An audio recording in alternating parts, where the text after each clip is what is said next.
Bonsoir. Les informations pour ce jeudi 25 août.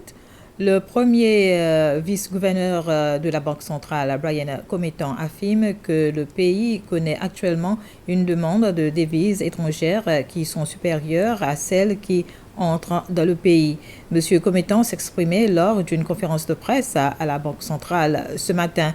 Il ajoute que les demandes de devises pour la deuxième semestre de cette année représentent une grande différence par rapport à la situation d'échange dans le pays pendant la même période de l'année dernière.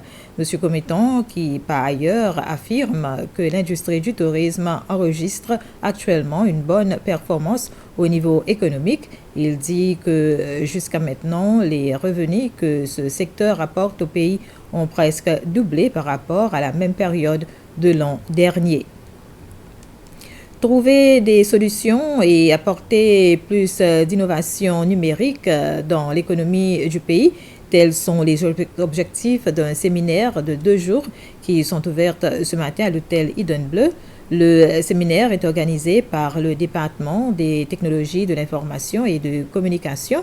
Le président et le vice-président ont assisté à la cérémonie d'ouverture de ce séminaire ainsi que des experts des entreprises technologiques basées à Singapour et aux Émirats arabes unis. Il s'agit des compagnies appelées Totem Technologies et Presight.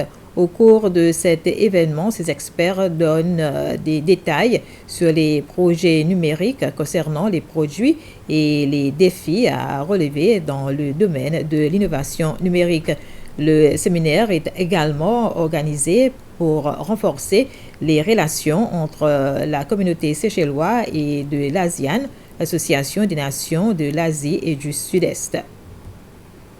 Un groupe d'infirmières et d'enseignants à la retraite ont passé quelques heures avec la première dame, Linda Ramkalawan.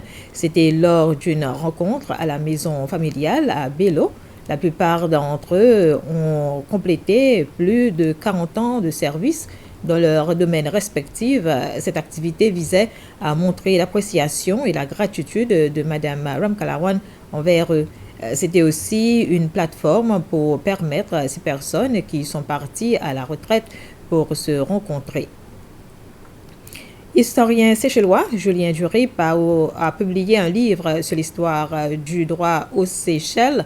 Le livre a été officiellement lancé hier au bureau du maire de Victoria. Il aborde des questions de l'esclavage et de ce qu'on appelle le Code noir. Le livre a été financé par le Fonds national des arts et de la culture. Il coûte 650 roupies et des exemplaires sont disponibles à la vente au Musée national d'histoire et dans les librairies locales. C'était les informations en bref. Merci de votre attention.